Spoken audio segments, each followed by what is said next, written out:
Magandang gabi sa ating lahat. Narito ang weather update sa araw ng Martes, October 31, 2023. Meron tayong binabantayang low pressure area dito sa loob ng ating Philippine Area of Responsibility at ito'y huling namataan sa line 185 km east ng Birac, Catanduanes. Nananatili naman mababa ang tsansa nito na maging isang ganap na bagyo at possible din na ma-dissipate within the next 48 hours. So makikita natin dito sa satellite imagery, may mga kaulapan dito. Ito po yung tinatawag nating shear line or yung salubungan na mainit at malamig na hangin.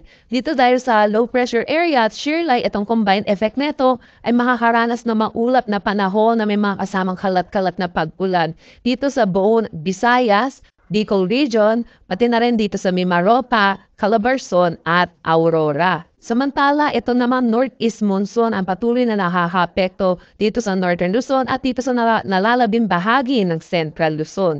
Kaya asahan natin dito sa Cagayan Valley region na makakaranas sila ng maulap na panahon na may mga pag-ulan. Samantala dito naman sa nalalabing bahagi ng Luzon kasama na ang Metro Manila, asahan naman natin ang bahagya hanggang sa maulap na panahon na may mga pulupulong may hinang pag-ulan. Dulot pa rin itong northeast monsoon or hanging amihan.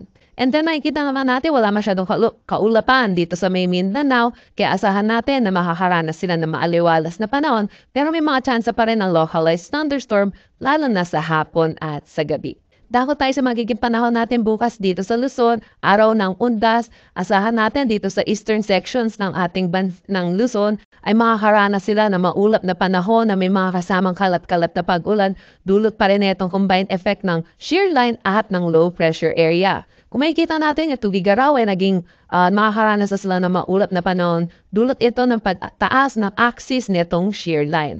Samantala, dito naman sa eastern section ng Luzon ay asahan natin na makakaranas sila ng bahagya hanggang sa maulap na panahon na may mga pulupulong pag-ulan dulot netong northeast monsoon.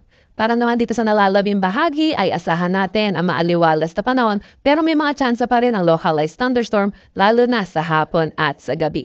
Para naman dito sa Visayas ay malaking bahagi makakaranas ng maaliwalas na panahon na may mga tsansa ng localized thunderstorms. Para naman sa Mindanao, asahan pa rin ang maaliwalas na panahon.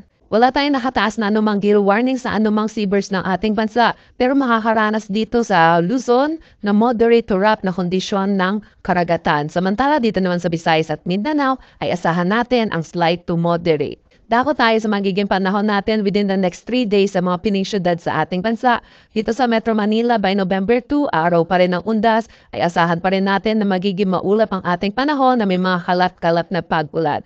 Pero by Friday at Saturday, asahan na natin na improving na ang ating weather at magiging maaliwalas na.